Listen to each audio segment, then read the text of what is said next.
Hi students, आज फिर से आपसे विद्यार्थियों को मैट्रिसेस के लेक्चर 5 में स्वागत है, अभिनंदन है।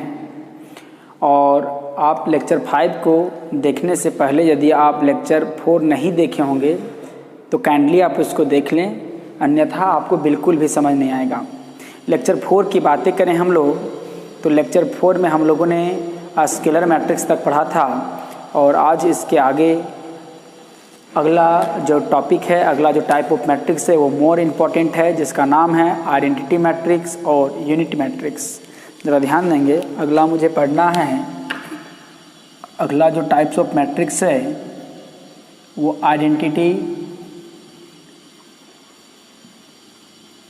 आइडेंटिटी मैट्रिक्स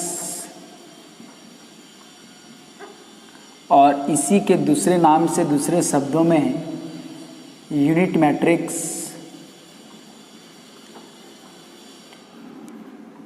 मैट्रिक्स भी कहते हैं। ठीक है, यूनिट मैट्रिक्स इसको क्यों कहते हैं आपको डिटर्मिनेंट चैप्टर में बताएंगे कि ये यूनिट मैट्रिक्स क्यों होता है, क्योंकि अभी हम लोग डिटर्मिनेंट्स पढ़े नहीं हैं तो हम लोग इसके बारे में नहीं बता सकते कि यूनिट मैट्रिक्स क्यों होता है, क्यों इसको कहते हैं, लेकिन हम लोग केवल डेफिनेशन जान लेंगे कि यूनिट मैट्रिक्स कहते किसे हैं। तो चलिए पहले एग्जाम्पल के थ्रू आउट समझते हैं एग्जाम्पल क्या कहता है। हाँ, चलिए पहले हम अभी ए लिख देते हैं। हाँ, उसके बाद हम लोग देखते हैं क्या है। 1 0 0 0 1 0 0 0 1, ठीक ना, ऐसा। ये हमारा एक मैट्रिक्स है जिसका ऑर्डर 3×3 है। इसका मतलब 3 रो और 3 कॉलम है। पहला बात हम लोग करते हैं कि 3×3 है तो यह स्क्वायर हुआ, क्योंकि रो और कॉलम के एलिमेंट को, रो और कॉलम की संख्याएं आपस में बराबर हैं, तो ये स्क्वायर हुआ इस ऑर्डर के कारण। अब देखें कि ये जो प्रिंसिपल डायगोनल है, ये हमारा प्रिंसिपल डायगोनल है, पीडी है। हाँ, पीडी प्रिंसिपल डायगोनल के एलिमेंट को छोड़ के सारे के सारे एलिमेंट हमारा जो दिख रहे हैं वो 0 हैं। तो इस गुण के कारण ये हमारा डायगोनल मैट्रिक्स भी हुआ। अब डायगोनल मैट्रिक्स की बात करते हैं कि डायगोनल मैट्रिक्स का जब सारे एलिमेंट सेम हो जाते हैं तो क्या कहलाते हैं? स्केलर कहलाते हैं। तो ये स्केलर भी है क्योंकि सारे के सारे एलिमेंट सेम हैं। लेकिन वैसा scalar matrix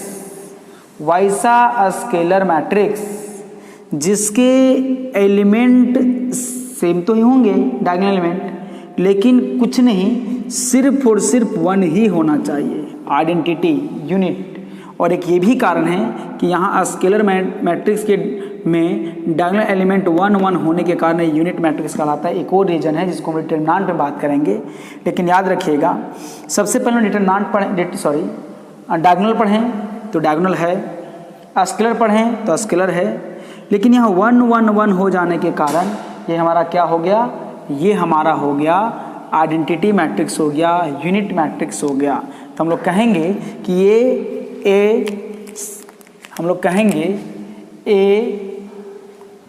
scalar matrix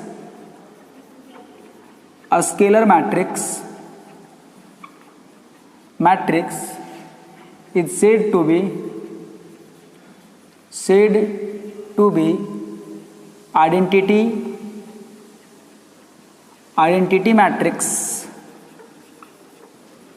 matrix if and only if all the principal diagonal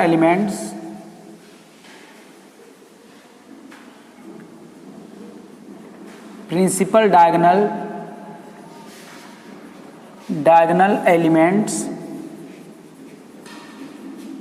elements are 1। ठीक है, और स्केलर में क्या होता था? सेम होता था, और यहाँ क्या होता है? 1 होता है। तो जरा गौर करेंगे, ध्यान देंगे, इसका अनदर डेफिनेशन हम लिखेंगे तो क्या मिलेगा। देखिए, अनदर डेफिनेशन हम लोग क्या मिलेगा? A matrix, a scalar matrix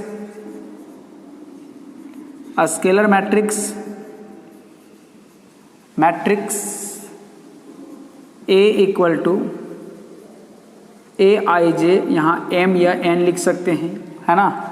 इसका मतलब एक स्केलर मैट्रिक्स हो गया जिसका ऑर्डर कितना है, एम है।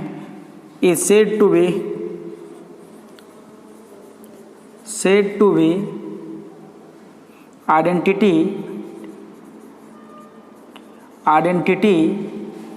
Matrix if and only if, condition देखिए क्या है, ए आई जे इक्वल टू 1 होगा, कब, व्हेन आई इक्वल टू जे होगा। देखिए तो आई इक्वल टू जे होगा, मतलब आई इक्वल टू जे, यहाँ देखिए हमने बताए थे कि आई इक्वल टू जे का होना मतलब प्रिंसिपल डायगोनल का होना, प्रिंसिपल डायगोनल के एलिमेंट की पहचान है। एंड दूसरा कंडीशन क्या है, ए आई जे इक्वल टू 0 होगा, कब, when I not equal to J. ये किसकी पहचान है, प्रिंसिपल डायगोनल के एलिमेंट का ना होने का पहचान है। मतलब A not I not equal to J कहने का तात्पर्य इस एलिमेंट से है, इस एलिमेंट से, इस एलिमेंट से, इस एलिमेंट से, इस एलिमेंट से, इस एलिमेंट से है। तो हम लोग कहेंगे कि ए आई जे कहने का मतलब है ये इस एलिमेंट से, तो इस एलिमेंट से, तो इस एलिमेंट से। हम बार बार कहते हैं कि आई इक्वल टू जे मतलब आपको एक ही बात याद रखना है, एलिमेंट्स ऑफ प्रिंसिपल डायगोनल का। आई नॉट इक्वल टू जे मतलब प्रिंसिपल डायगोनल का एलिमेंट नहीं हो सकता है वो, ठीक है। तो एक बात यहाँ देखेंगे, सिंस यहाँ देखेंगे, सिंस हम लोग कहेंगे given matrix all elements of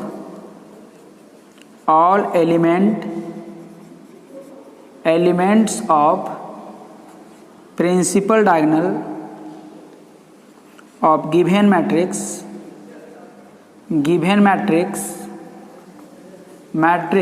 is 1, therefore कहेंगे therefore given matrix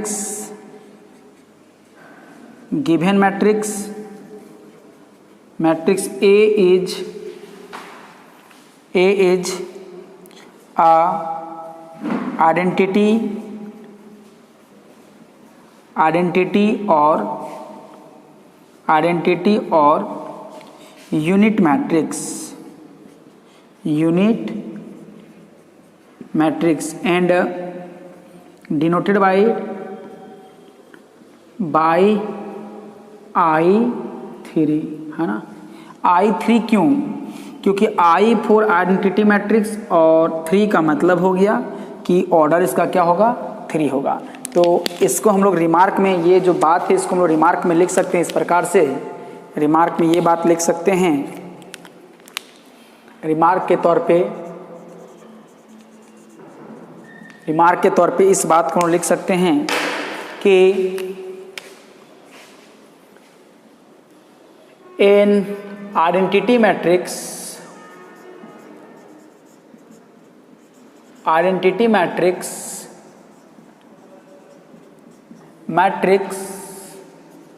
of order n, order n मतलब n रो और n कॉलम। आइडेंटिटी मैट्रिक्स मतलब ये स्क्वायर मैट्रिक्स है, एस डायगोनल मैट्रिक्स है, स्केलर मैट्रिक्स है। तब ये मिला, ये डिनोटेड बाय कैपिटल I का लटकन n। इस प्रकार I n लिख सकते हैं हम लोग, ठीक है। n लोअर केस में n लिख सकते हैं। तो हम लोग जो आपको ज़रूरत पड़ेगा तो ध्यान देंगे, डिफाइन, हाँ, राइट द फॉलोइंग, क्वेश्चन लिखते हैं हम लोग, राइट द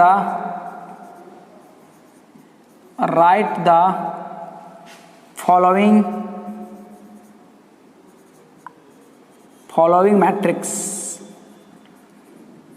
मैट्रिक्स। पहला I1, दूसरा I2, तीसरा I4, I3 और चौथा I4, ठीक। तो ज़रा ध्यान देंगे तो सॉल्यूशन हम लोग देखते हैं। I1 मतलब ऐसे लिखेंगे, ठीक है। इसका वैल्यू ये होगा, आप याद रखेंगे पहला का। दूसरा का I2, इसका मतलब 2 रो और 2 कॉलम, और वो कैसा मैट्रिक्स होगा, आइडेंटिटी मैट्रिक्स होगा।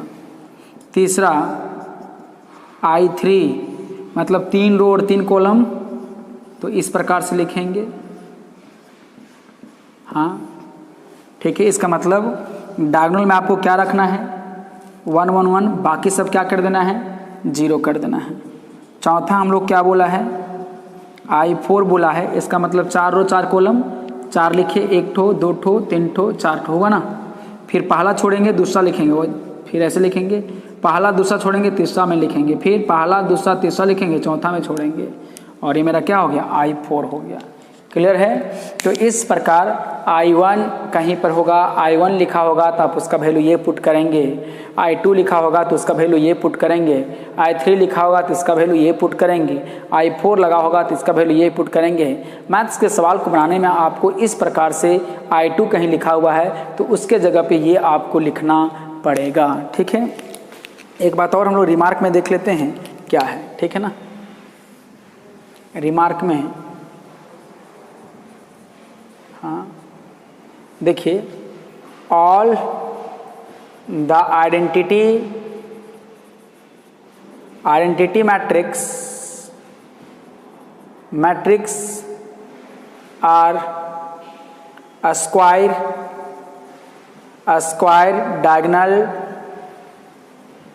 diagonal and a scalar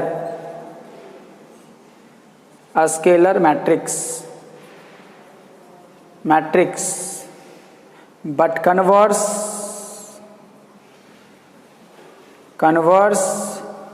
is not true। हाँ, इसका मतलब हो गया बहादुरों कि जो भी मैट्रिक्स होगा, आइडेंटिटी मैट्रिक्स होगा, वो हर बार स्क्वायर भी होगा, उसके बाद डायगोनल भी होगा, उसके बाद स्केलर भी होगा। ये तीनों प्रॉपर्टी, तीनों गुण इसके अंदर हैं। तो मैं उम्मीद करता हूँ ये जो थ्योरी हमने लिखा है आप इसको समझ लिए होंगे। आप इसका स्क्रीनशॉट ले लें। नेक्स्ट हम लोग देखते हैं।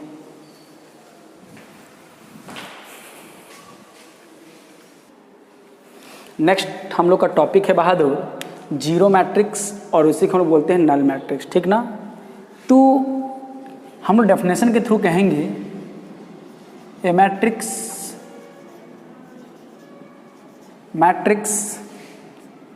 is said to be zero matrix if all the elements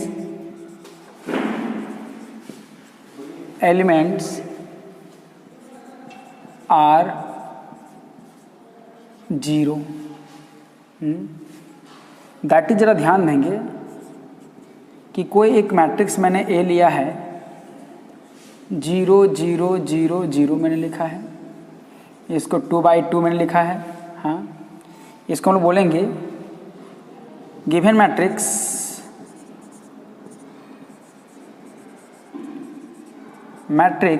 is a zero matrix zero square matrix of second order. हाँ, दूसरा एग्जांपल हम लेते हैं। ठीक, इसको हम लेते हैं 0 0 0, कुछ भी हम ले सकते हैं, लेकिन सारा का सारा एलिमेंट क्या होगा, 0 होगा। ये 2/3 होगा, 2 रो और 3 कॉलम होगा। तो कहेंगे here given matrix B is a zero rectangular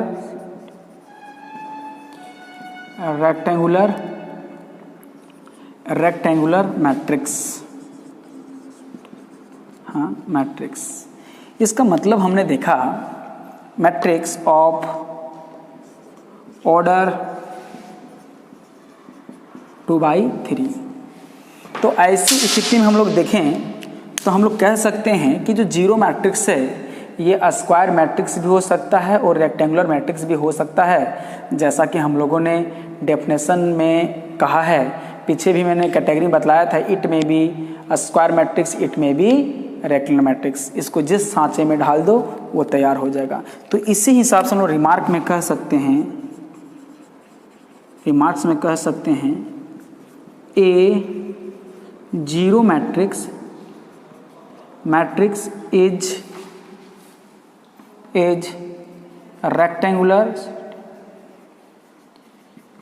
rectangular और स्क्वायर मैट्रिक्स। हाँ, एक बात आपको बता दें कि इस मैट्रिक्स को मैंने ए बोला है, इसको बी बोला है, तो इसको हम लोग जीरो भी कह सकते हैं। हाँ, इसका मतलब है कि कोई भी जीरो मैट्रिक्स से उसको हम लोग रिप्रेजेंट कैसे करते हैं, जीरो से। तो हम लोग कह सकते हैं कि ये जीरो मैट्रिक्स, रिमार्क में ये भी लिख सकते हैं हम लोग, रिमार्क में ये zero matrix is denoted by zero. इस प्रकार से हम लोग डिनोट कर सकते हैं। Is it clear? आप इसका स्क्रीनशॉट ले लें, आगे हम लोग देखते हैं।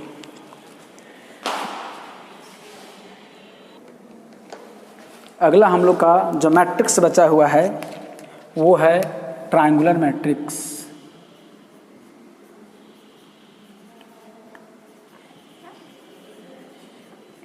Triangular matrix, triangular matrix. हाँ, तो ट्रायंगुलर मैट्रिक्स कहने का मतलब हो गया कि ये जब दो टाइप हैं तो इन दोनों टाइप के माध्यम से हम लोग समझ लेते हैं कि ट्रायंगुलर मैट्रिक्स में जो टाइप है उसका डेफिनेशन हम लोग कैसे लिखते हैं, ठीक ना। तो देखिए, देयर आर टू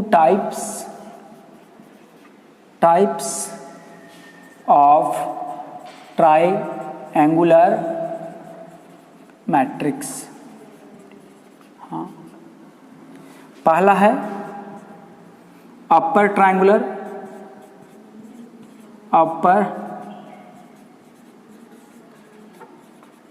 मैट्रिक्स। हाँ, और दूसरा है lower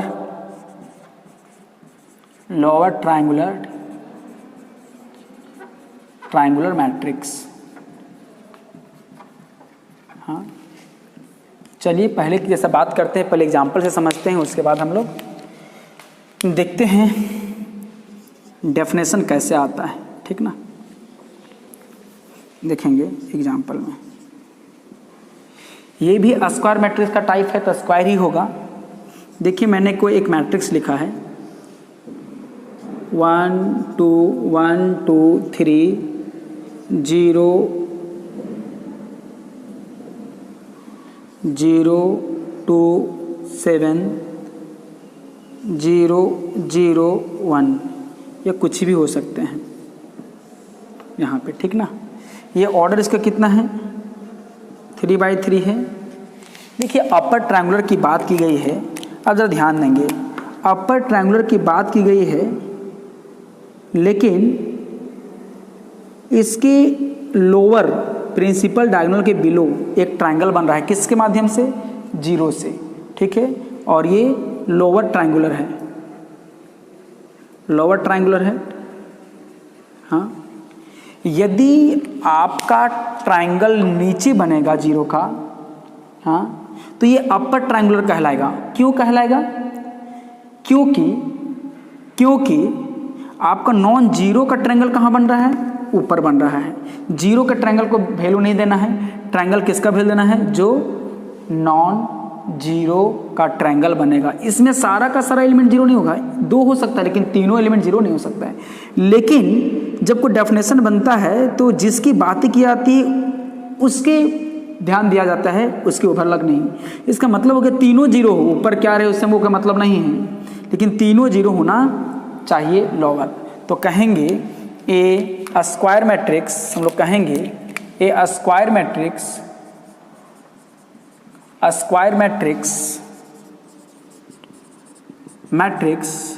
is said to be upper triangular matrix if and only if all the elements below मतलब नीचे, below the principal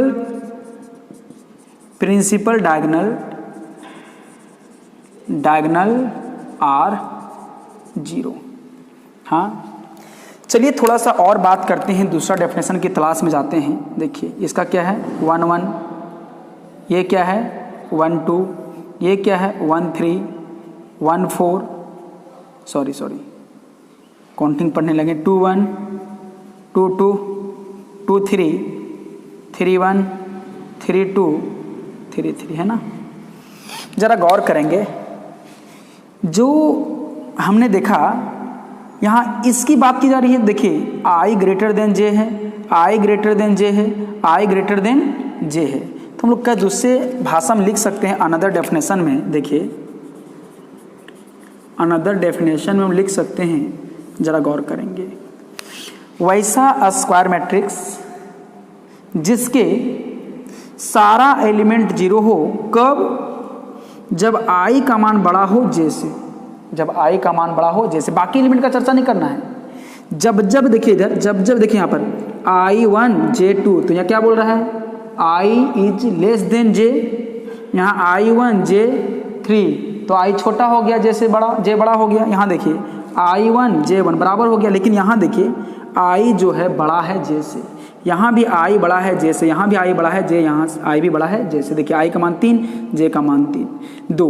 तो हम लोग देखेंगे कि जब I बड़ा हुआ है J से, तब एलिमेंट 0 हुआ है, और उस प्रकार से जो मैट्रिक्स बना है उसको हम लोग क्या बोले हैं, अपर ट्रायंगुलर मैट्रिक्स। तो बोलेंगे a matrix, a square matrix A equal to Aij M, हाँ, is said to be upper triangular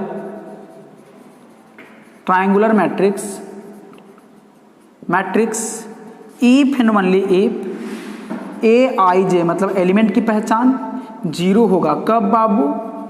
when, कब? I जो होगा वो बड़ा होगा J से। इस केस पे आप देख रहे हैं कि I बड़ा है J तो 0, I बड़ा है J से तो 0, I बड़ा है J से तो 0, बाकी एलिमेंट का लेना देना नहीं है। तो हम लोग कहेंगे here all elements of matrix given matrix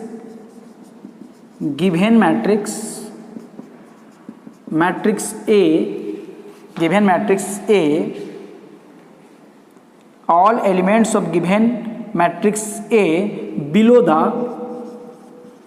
the PD principal diagonal are 0। हाँ, therefore हम लोग कहेंगे therefore it is upper triangular matrix।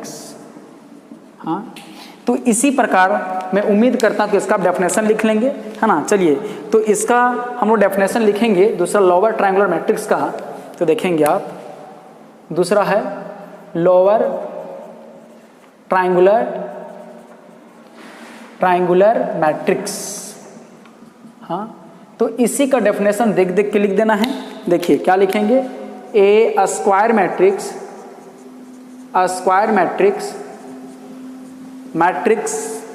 is said to be lower triangular matrix। हाँ, matrix if and only if all the elements below था, तो above हो जाएगा, above the PD मतलब प्रिंसिपल डायगोनल आर 0। हाँ, इसी का हम लोग अनदर डेफिनेशन लिख सकते हैं। अनदर डेफिनेशन इसी को देख देख के आप लिखिए। A square matrix